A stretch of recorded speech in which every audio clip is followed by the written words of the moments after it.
Have you ever had a tarot card reading? Is that something that you're interested in? It is for me. I have a pack in my desk side drawer and I use them myself, both for meditation and also occasionally I attempt a bit of a reading. I'm no expert, but I know someone that is. And I go to him about once a year and get my cards read, always very accurately. And I thought nothing more of it until just recently when we did the card reading over Zoom. And to my utter amazement, I discovered a man who is a Gnostic bishop, a magician, and has all kinds of esoteric interests. And at the end of the reading, I asked him if he would kindly appear on my podcast. And he said yes. So this last weekend we had a chat, and what a conversation it was. It lasted for about an hour, and we covered all kinds of topics, from magic to how he got into magic, to the role of the feminine in religion and magic, and many other interesting topics. So for this episode of The Magical World of G. Michael Vasey, I'd like you to welcome Janus.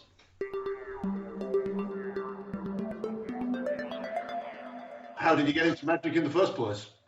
Well, I hate to sound like a cliche, but I as a child, I did have experiences with discarnate spirits and probably one could say spirit guides of some kind, and other kinds of unusual supernatural phenomena. And and accompanied by it was the sort of archetypal illness too. I mean, as a child, not till my teens did I really become physically very strong. For most of my childhood, I was kind of sickly. The asthma I have is very severe, and though I'm all right now as an adult, it's become totally manageable now due to excellent health care. But when we're talking 1980s here, as a child, there just was not the same amount of medical care available. So I was very sickly. That is kind of archetypal, the sickness and the spiritual experiences, and they did go hand in hand for me sometimes. What kinds of experiences did you have? Often in my sleep, I would, there's a few things. In my sleep, I would engage in kind of glossolalia, and my mother would frequently wake me up and ask me what was going on, and I had no idea, I had no memory of it. What I did have a memory of often was spirit visitations in my dreams of different things. I remember in one dream in particular, I saw a book, a skin-bound book, and I come from a mostly European background, so I don't have, to my knowledge, any Judaic blood. But in the dream, there was a book with Hebrew written on it, and I had never seen Hebrew before. I was a pretty young child, and I was trying to tell my mother about it, but I couldn't.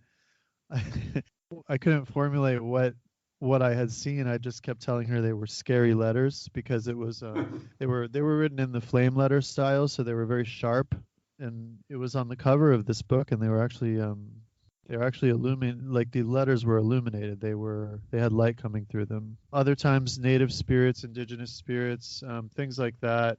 But I had a mother who was favorable to these things. She was very open-minded about things like this. So I was also fortunate enough that my mother would do psychic experiments with me, like attempt to engage in telepathic experiments with me when I was a little older. Like, okay, sit down, focus your mind, and I'm going to concentrate on something, and you see if you pick it up. So those were the early experiences, and there was a myriad of things like that. I was also just obsessed with anything supernatural as a child, so I read every folk tale, fairy tale. I had all kinds of books of strange phenomena, psychic experiences and studies, ghost tales. I mean, I was obsessed with anything like that growing up, everything and anything supernatural. And then in my teens, I started actively experimenting with magic. Got my first tarot deck probably when I was, 12. I stole my mom's tarot deck, actually. And so I started reading tarot at 12. And I started experimenting with magic right around that time. With available materials. I mean, whatever I could get my hands on. So I remember 15, for instance, a successful operation I did was I made an attempt to contact one of the elemental kings, and I put myself into a trance, and I had like kind of a lucid dream vision of contact with Nixa, the elemental king governing water. And that was pretty interesting to me. It was in my teens I became interested in Rosicrucianism as well, especially the old-fashioned Rosicrucianism, not so much the modern orders, but the books from Yeah. the early era, which were far more, I think. The earlier Rosicrucian waves were very magically were there was a lot of magical experimentation there. So that caught my attention, and I don't know, I navigated through. I also developed an early love for northern magic and northern mysticism, the runes, Scyther, all of those things in my teens. So basically, in my teens, my sort of voracious appetite for anything I could read or assimilate and experiment with just expanded is anywhere I could take it. So I was I was reading like Tarthung Tulku, this sort of Buddhist, at the same time as I was experimenting with Peter Carroll and chaos magic and studying old Rosicrucian material. Really was trying to assimilate, understand, and experiment with anything I could get my hands on, and I had a lot of fun with it. And my friend Domonic, who I have a podcast with, I met him I think when I was 16, and we became kind of magical partners. And so we would experiment with doing different kinds of magic, putting each other in trance states, and things like that. I had another magical partner a little before that in seventh grade, I think. I met him at a middle school I went to briefly in seventh grade. I think he complimented some army boots I had on or something. And I noticed he was writing in something. And I said, "Oh, what's that?" And he said, "Oh, it's a book of shadows." I said, "Oh, book of shadows." He identified as a Wiccan at that ripe young age. But we would write letters in runes back and forth in middle school to teach Wow. ourselves to like how to memorize the runes. So I ended up learning how to read and write the runes because I had a friend in middle school that we would write back and forth in these runic letters. My teens were very experimental, all kinds of things, just experimented with anything I could get my hands on. I also, from 12 on, a passion for the tarot, just a absolute love for the tarot grew, filled with It's inspiration. interesting that you were so brave. I see doing this podcast and talking to people like you and me and other people across the magical community. There definitely seems to be a theme of starting early with an interest and those kind of books and that. But I remember that for me, I was interested, but I had a healthy respect and a fear. So whilst I would read anything I could get my hands on, particularly if it was about what I called real magic, ritual magic, I would never dare to attempt it. Never, never ever when I was that age. So that's interesting. I guess the common theme of my early life was fear and overcoming fear. Sounds like that wasn't yours necessarily. No, I was. If anything, it was boldness, but I think that's probably because of my mother's supportive attitude toward it as a child, and then as a teenager, my family unfortunately went through a series of experiences where I ended up pretty much on my own in my teens at different points, and so Mm, I also didn't have the censorship of elders, whether implicit or explicit. I sort of did whatever I wanted, and sometimes that wasn't a good thing. But I didn't feel that. Now, one thing I did have to cope with, which was a serious issue, was I lived in Florida in my teens. Before that, like when I was a child and having those unusual spirit experiences and things like that, I actually lived in Colorado. And I still believe Colorado is a very haunted spiritual place. And right. just the actual American West is, but the Deep South, which Florida is a part of, though it's somewhat different in serious ways. The Deep South is a different beast, and there's these Southern Baptists and evangelical Christians everywhere. That was an issue, you know. Yeah. Yeah, I And lived in Houston. I lived in Houston, Texas for well, about 20 years. And so completely understand that. And also we used to get the Mormons and people knocking on the door as well. Good on them that young kids will, get out and bravely go and knock on people's doors. But after you get, I don't know, 5 or 6 in a month, you start to get a little bit annoyed. So I would just tell them that I was a Wiccan. And just answer the door and say, "You're wasting your time. I'm a Wiccan," and you'd never see them leave so quickly. I mean, they just didn't want to be in my vicinity. See, unfortunately, I was a kid, so I would get the pressuring. You know what I mean? Like I'd go to a friend's house, and it turns out their mom and dad are evangelicals. Yeah. So all of a sudden, oh, what's your religion? Oh, what is this? What is this thing you're wearing? What is that?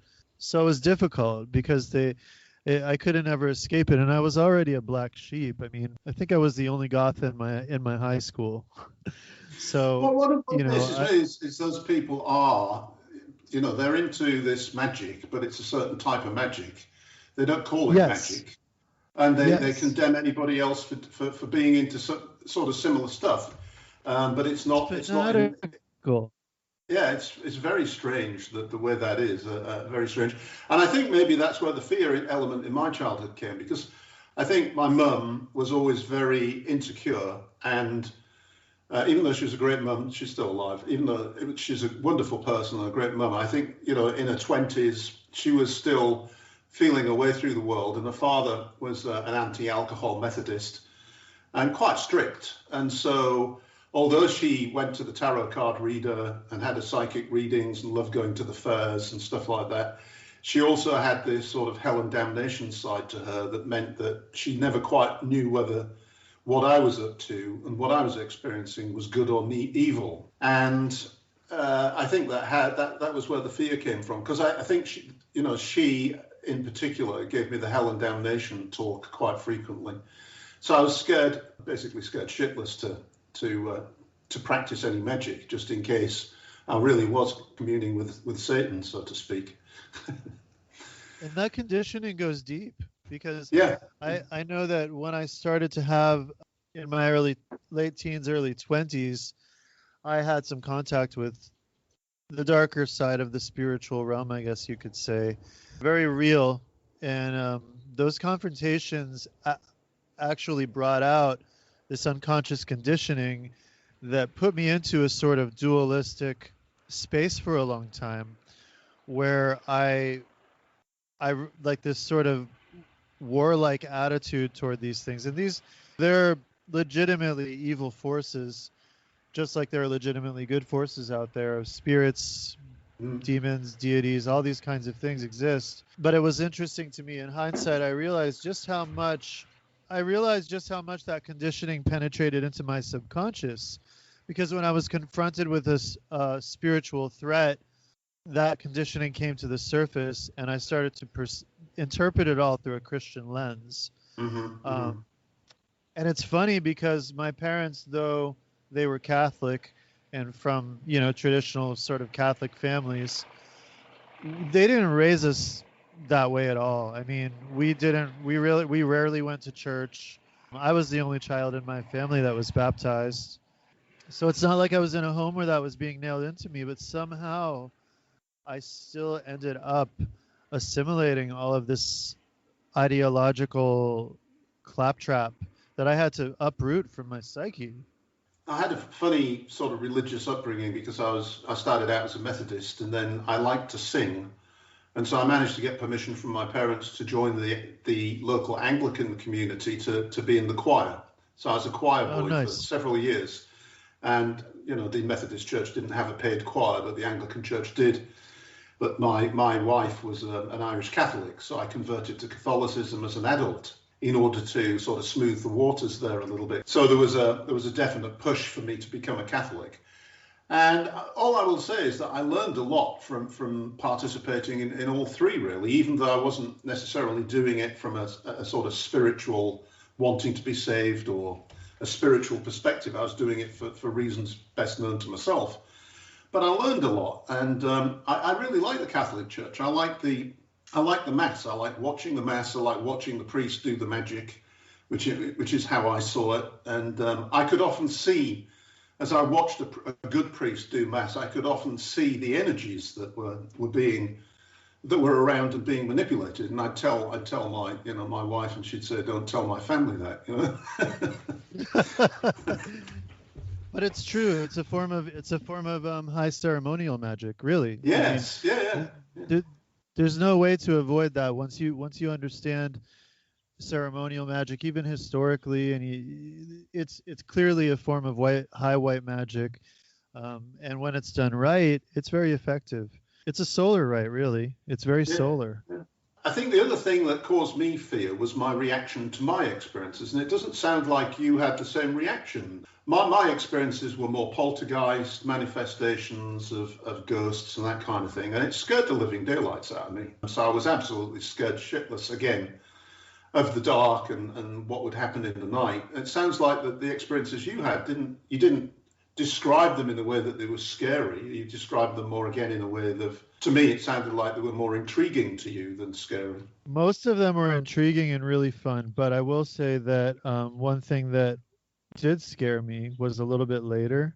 I in my late teens, probably because of I started with the commonly available chaos magic, but then those things, I followed the paper trail, and those things led me into learning about like the Kenneth Grant and the Typhonian OTO and the Temple of Set and things like that. And so for a brief period in my late teens, which makes sense, I think, I got involved with some of that material and experimented with some of it. And then I became involved with somebody who was heavily invested and involved in that sort of paradigm. And that's when I encountered the things, the forces and the spirits and things that were not wholesome. And some were very alien or evil. And that was scary. That was very scary for me at the time. Now I would probably just be kind of like, get over it. You guys are old hat. But that's because I went through some extremely harrowing experiences that were deeply scary. They were very scary. But like J.K. Huysmans, he was a decadent author. He wrote a book called La Bosse and another book called Au Rebours about diablerie in France during like the symbolist decadent era, the fin de siècle. And he said, it was supernatural evil that led me to experience supernatural good. And that's definitely what happened with me as well. It's funny, I should almost thank that side of things, because it led me directly to transcendental, life-transforming experiences with supernatural goods, forces of supernatural holiness and goodness that eventually culminated in a lifetime devoted to those forces, the forces of goodness and righteousness and holiness. And to me, when I say holy, I think that's not something limited to a religion or a culture. That's something that is everywhere because it is truly good. So that really, it transformed my life, and it was a bad period because these things are really very real. But it's funny because it led me to good, because my response to it was, oh, wow, this stuff is totally alien to me. This is not at all what is within me. I am not in harmony with these beings. And then I knew that because they were openly hostile toward me and aggressive toward me. But it helped me to realize that wasn't for me. And before that, I was, sort of enchanted with the spooky charisma of the subcultural aspect of it. So where did this sort of take you in terms of, were you involved in any occult type schools, organizations or associations or anything like that? Did you find anything in that sort of area? It was two things were really what awakened within me. One was because of maybe it's ancestral, maybe it's from prior incarnations, but I have a very strong connection to the primitive Gnostic Christianity, the very early form of Christianity, which was more connected, I think, to the mystery schools than it was to, say, the temple or anything like that. I had several visionary experiences of great vividness and clarity where these things became very clear to me. The other thing was a connection to ancient Egyptian temple practices. And so those two directions, one led me to the Gnostic Church, which exists to this day in different forms. And the other led me to just the practice of ancient Egyptian magic and religion, the study and practice of it, and that really transformed me as well. The Gnostic Church was the main thing I was involved with. And later through that, I developed an interest in some of the things that became associated with it in modern times. I mean, Martinism is associated with the Gnostic Church in the modern era, and other streams of esotericism like that are also connected with it. But for me, the idea of orders are nice, but they're secondary to the direct experience. And I also feel like I don't even draw a distinction between pagan and Christian anymore, because for me that's not how I see things. So you could say I'm both heathen and Christian, or both pagan and Christian, because I don't see a division. I don't believe in the divine realm things are divided this way. I think there's an undivided unity that prevails within all that is good and sacred. And I also believe that there is a direct connection actually between the ancient Egyptian magical and spiritual tradition and the Gnostic Christian tradition. Although I also believe Gnostic Christianity has direct connections to the Persian esoteric tradition in Zoroastrianism, and as well as the Greek mystery schools. So it depends. There's a lot to be said there, but so those things are my interests. And in terms of, for me, I got what I needed from the Gnostic Church, actually. That's where I had very vivid, real experiences in the Gnostic Church that confirmed that I was where I needed to be. And so for me, orders are interesting, but my whole thing is, it's the effectiveness. It's, does this work? Is this effective? Because I don't care about degrees. I don't care about titles. I have nothing to prove to anybody. My aim is, number one, for my own spiritual growth, and number two, to try and benefit other people, help them, heal them, do whatever I can to basically improve their lives through these practices, but also grow spiritually and magically as an individual being. So I think sometimes with magical orders, people get caught in the idea of an order and get obsessed with the idea of getting these degrees and you know about this, but you've seen it, I'm sure. Yeah. Moving up the paper and the little piece of paper and the degree and all of that, and before you know it, see all the worst excesses of humanity at work right there. People stabbing each other in the back to be closer to the master, and I know. I sometimes, when I'm talking on this podcast, I often find myself telling my guests that I've been awfully disappointed with this perception of, what's the word I'm looking for? I guess when I started out and started chasing down schools and people to learn from, I kind of expected angels, angelic people, masters, ascended masters, who were perfect. And by and large, what I discovered was that most of these people are just as screwed up as I am, even if they don't know it. And I'm not necessarily sure that I'm disappointed by that anymore, but I remember being disappointed when I realized that, well, there's not that much special about this person when you really think about it. It's a cult of a personality, and they're benefiting from that personality cult that they've developed, and but they're still normal human beings with weaknesses and strengths and fears and hopes and emotions, just like anybody else. And not to say that I haven't met some very special people. I have, but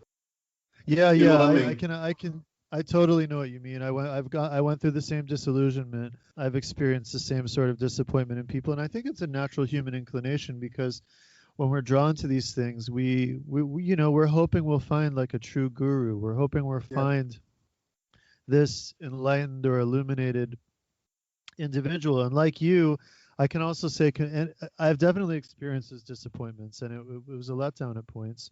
But at the same time, I think when the positive side of that is it also shows the purity of your aspiration, because I think only people who really have a pure aspiration experience that kind of disappointment.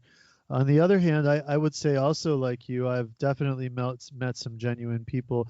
I feel very fortunate to have met some, not many, I can count them on one hand, but true magicians, true, like, Mm. who could do real magic and things that really blew my mind. And I am deeply grateful for that, because to go back to what we were talking about a little while ago, when we grow up in Western culture, there is this implicit materialist bias that we end up assimilating without realizing it, that magic isn't real. So then we get Mm. into these magic and mysticism, and there's this subconscious thing, even when you're totally passionate about it and you know, and you really do believe it, there's this part of the subconscious mind that's been imprinted by the school systems we've grown up with and the media and the conventional culture that has tried to make us believe that these things are all fake or illusions or creations of the mind. But when you experience somebody that can really do magic, when you experience magic for yourself and it really works, it breaks that. And that is so valuable to me. I understand and I agree, but I think sometimes it depends on what you mean by magic as well, because I've increasingly moved my definition from forcing my will to make something happen, on something or somebody, to basically being in a place mentally, spiritually, physically, in which I feel the energy, I feel the flow, and synchronicities happen just all the time. And that's what I now call magic, is when I'm in that space. Does that ring a bell for you? Oh, absolutely. I was just talking to somebody about this the other day. I really feel that one thing doing this does is it sort of aligns you with your destiny. With, you could almost say, like, to borrow an Eastern term, the Tao, because things do start. I was just saying to somebody last night, like, look at this, look at that. I said, this is happening, that's happening. What are the likelihood that all these things would be falling into place right in front of you? There you go. Like, because she was just telling me these things that were remarkable to me, because the synchronicities become so specific when you're on the path that it becomes clear that you're on the right path. And I definitely experienced that from magic, for sure. I also I was baptized in the spirit in voodoo. So I've also, it was a real revelation for me. Um, Even though I had sporadic spiritual experiences, like with spirits as a child, it was a real revelation to me to have this direct congress with intelligent, independent spirits, individuals with preferences and attitudes and personalities, and who will Mm. independently come to you and communicate with you. Like, these are not, these aren't visualizations during path workings. These are autonomous, independent entities Mm. who have have lives of their own. And that was transformative for me too, and it got me really thinking about how in the West, unfortunately, due to the oppression of initially the Catholic Church, but eventually what developed out of that through the Protestant Reformation, the esoteric tradition was broken away from the exoteric tradition. And so I think the past 200 years or so in the West, we've been rebuilding something that was lost, and we've had some groups that have made the interplane contacts, and some groups and some individuals that have traveled to find contacts of transmission in the outer world so that we could rebuild this. But if you go into India, or you go to China among the Taoists, or to Africa, you have an esotericism that's unbroken. that hasn't been ripped from the exoteric. And I think that's really important because I mentioned heathenry earlier, and in America, for instance, many people who identify as heathens who worship the Norse gods, many of them import an like a white Anglo-Saxon Protestant bias into their practice of this indigenous ancestral religion, and it taints it because without realizing what they're doing, many of them are evaluating an indigenous religion according to a set of standards and ideas that are alien to it. For instance, like Loki, who is a trickster figure, who is very much in keeping with the Native American trickster or the African trickster, which is actually a sacred figure that often brings things that are needed, like tools and technology and use of fire and things like that, and teaches useful lessons on transcending dualistic perception. This becomes a devil figure for these people because in the Abrahamic religions, there is no figure like that.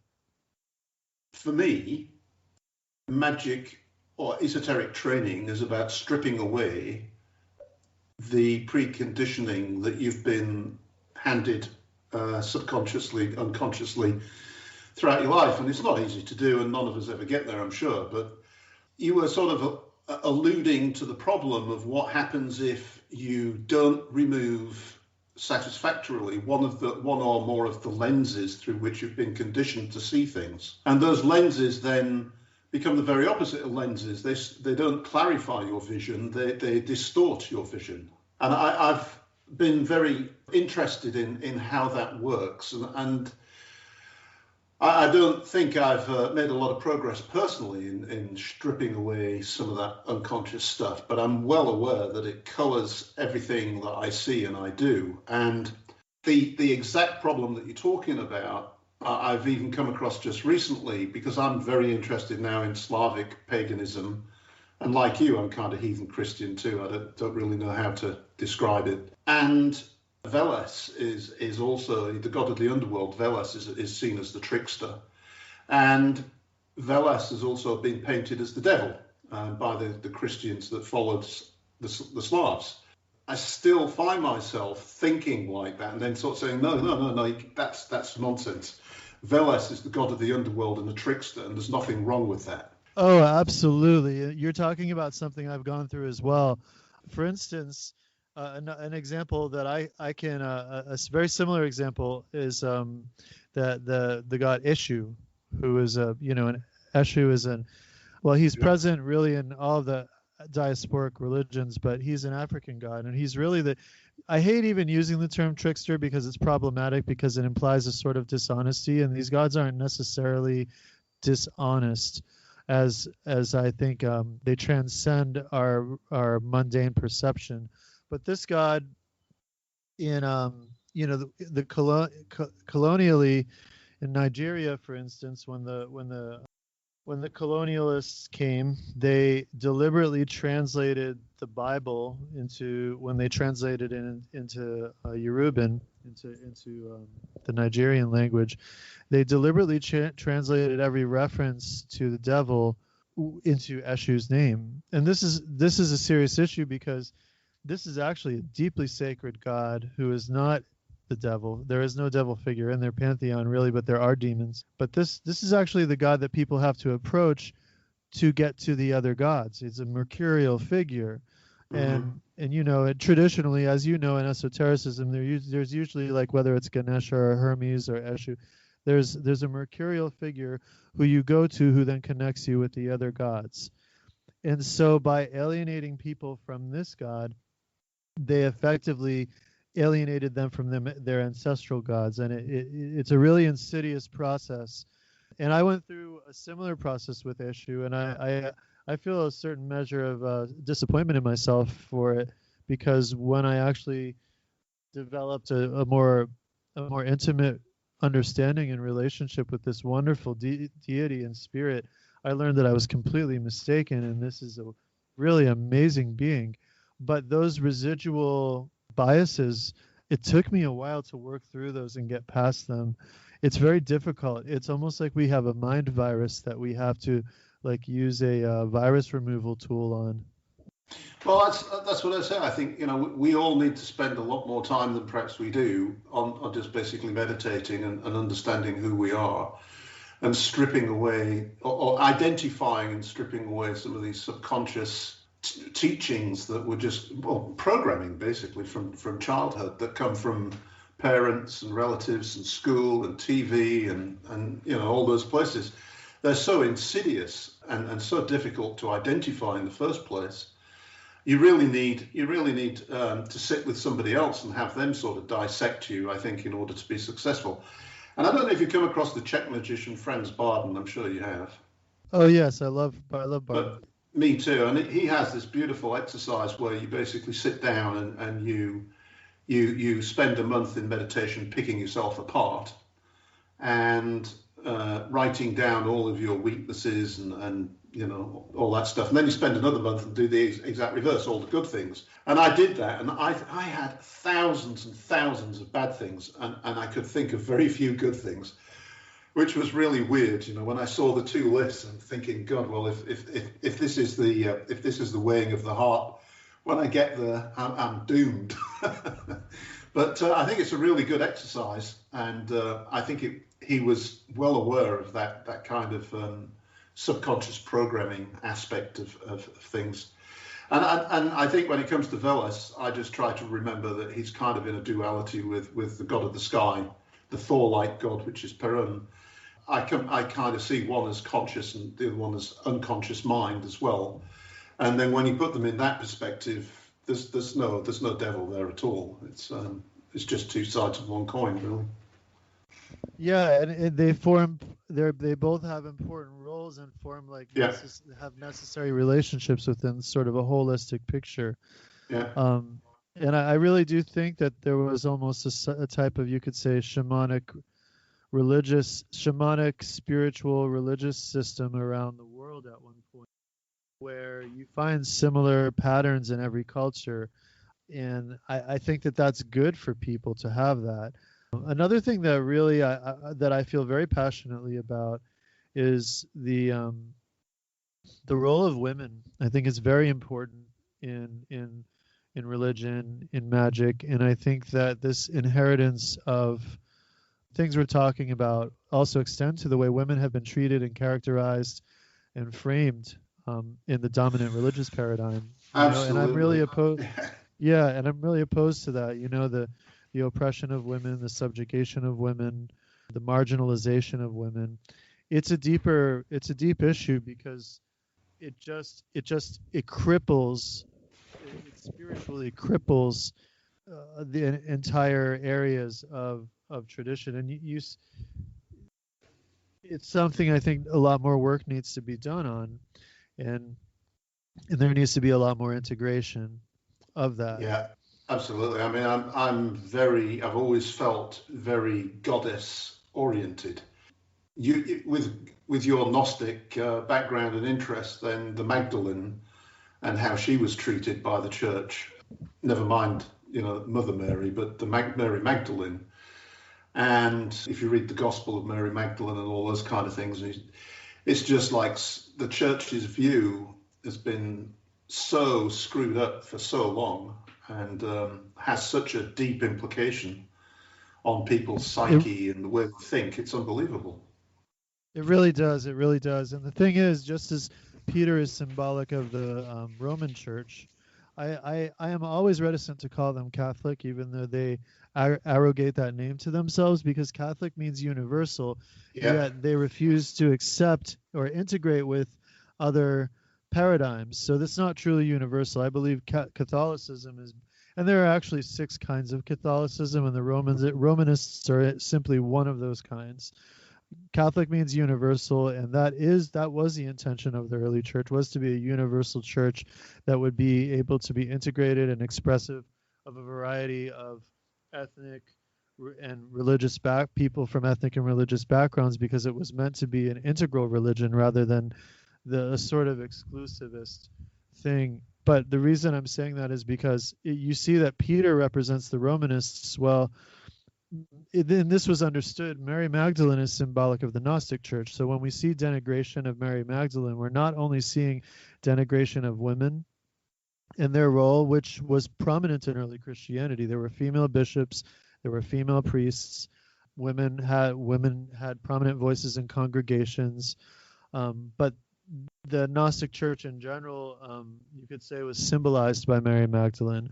So this sort of hateful speech is not just directed towards her as an individual, but as a covert way of attacking the Gnostic Church. Just as Sophia, the great and Yeah. holy Sophia, was completely removed from Western Christianity. Hmm. The bride of Christ, the female Christ, was Yeah. removed, and yet she was absolutely fundamental to pre-Nicene Christianity. Hmm. Yeah, and I mean, going back to my childhood, the other thing, fear and sex. I mean, I was taught sex was dirty and nasty and sent you straight to hell, and I think that's all part of the same little narrative. To be honest, the anti-woman narrative that was prevalent in that way of thinking, and casting evilness on the act of procreation, and thou shalt not enjoy it, and all that kind of stuff. That was all very difficult to deal with, and I didn't even manage to deal with that until I was in my 50s, I don't think. Took me a long time to get past that stuff. But I also, you touched on something there that struck me just only yesterday, which was I was doing a bit of research into the early Christian church here, the Slavonic church. And it was from Byzantine. It was the Saint Cyril, Saint Methodius, and Constantine, who came with the Slavonic script, and they translated the Bible into Slavonic script, and they kind of incorporated to some extent the Slavic deities as well. So the Slavic Christian church was a bit like the Celtic Christian church in the sense that that church also gave a lot more importance to nature and the female, the feminine, and paid a little bit of homage to the paganism that preceded it. And both of those, of course, were eventually just supplanted by this Roman church, as you rightly called it. So the Roman church managed not to be all-encompassing, but basically wiped out any form of competition. Oh yeah, it was a total suppression. It was a corporate takeover. I mean, what occurred was there was a certain contingent in early Christianity. Some of this contingent were actually wealthy because they were rabbis, and they colluded with Constantine, and Constantine saw an opportunity to develop the perfect thing to control people and unify an empire, which was state religion. And so the state religion had tremendous resources. I mean, so much more resources than these earlier groups. I mean, there were Christians in Ireland and Scotland, Wales, long before the Romans got there. I mean, the Church of the Chaldees was, it is said, and I understand that the Chaldee thing is debated, but it is said that the Church of the Chaldees, the Druids, freely joined it and integrated within it because they saw it as essentially a continuation of a development of or a new form of the same tradition they practiced. Yeah. Because I think that the earlier forms of Christianity were not hostile to indigenous religion, but rather were more interested in a harmonious synthesis. We've been very damning on the Roman Church. There is a lot in the Roman Catholic Church that I actually appreciate and like, and so it's not all bad.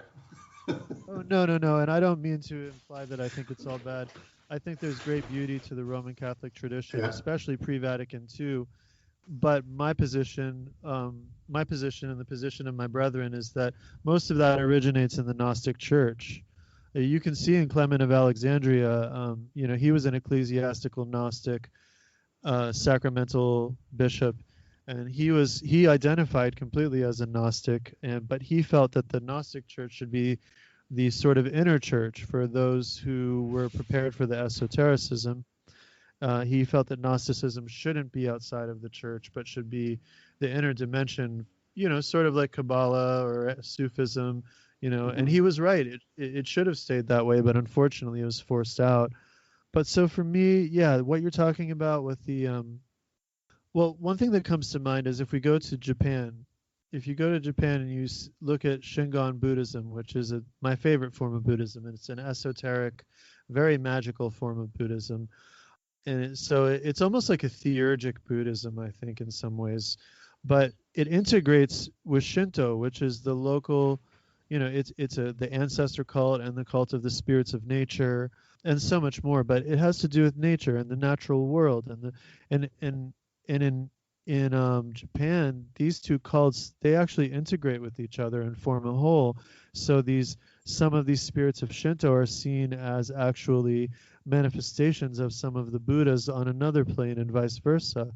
Mm-hmm. And it's such a harmonious way to approach this. I mean, you can't rip out people's natural, indigenous, ancestral religion. It needs to be woven together and integrated.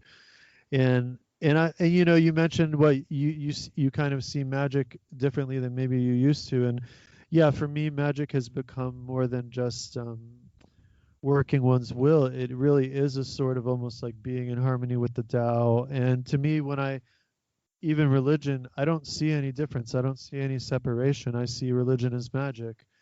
Though I have no problem with actually just doing magical acts either. Like I think spells are wonderful. I think charms are great. I love it all. I love all of it. I love divination. I mean, I'm very passionate about divination. But say if we go to Africa and we want to get somebody to divine for us, that person is a priest. It's a specialized priest who practices divination. I think only in the West, because of everything that's occurred with the sort of abstraction of what we do and the denigration of it, do you see diviners who are not associated with a religious tradition. And this is inherently problematic too, because then you get people who read cards or all kinds of other things who really have no proper training, and have no sort of checks and balances to determine if they have the skill sets and knowledge and ethical basis to do what they're doing correct. If I go to a priest of Ifa in Yoruba land, I know that that's a priest. That's a priest who's been trained by another priest and who's been checked and who's been watched and who's been tested and who's had to memorize hours and hours and hours of the holy book. You know what I mean? Mm-hmm. But in America, you can go to some quote unquote tarot reader who doesn't even understand the tradition of the tarot, who doesn't know any of the traditional meanings of the cards, and who is going to look at you and make something up based upon how you appear. And that's a problem. I'm very passionate about reading cards. I've been doing it for, I guess, 29 years now. And 29 years I've been reading, and 22 of that I've been reading professionally. I'm very passionate about it. I still study it. There's still so much to learn, meditate on, reflect upon. And yes, I am a priest. I actually am a bishop, but so I am a priest who divines as well. But I do feel that it is a sacred thing, the practice of divination, and it is a form of medicine for people, because sometimes you're providing something to people and giving them peace of mind, or the answer to a very difficult life situation, or communicating the will of the gods or God as you see it. And there's all kinds of things that come along with that. Sometimes even giving them things to do to help themselves harmonize with the situation. And I just wish there were more regulation and checks and balances to this. I think unfortunately in a materialistic, secularized society, we're missing that. Yeah. And so it contributes to charlatans being everywhere, and that in turn contributes to people seeing these things as perhaps parlor games or tricks, or not to be taken seriously, when in another area of the world, that's totally not the case. It's taken very seriously. I think I'm going to have you on again, because we've gone on for an hour, and I think we could probably talk for another 4. Yeah. Yeah, I've greatly enjoyed this conversation with you. It's been very good.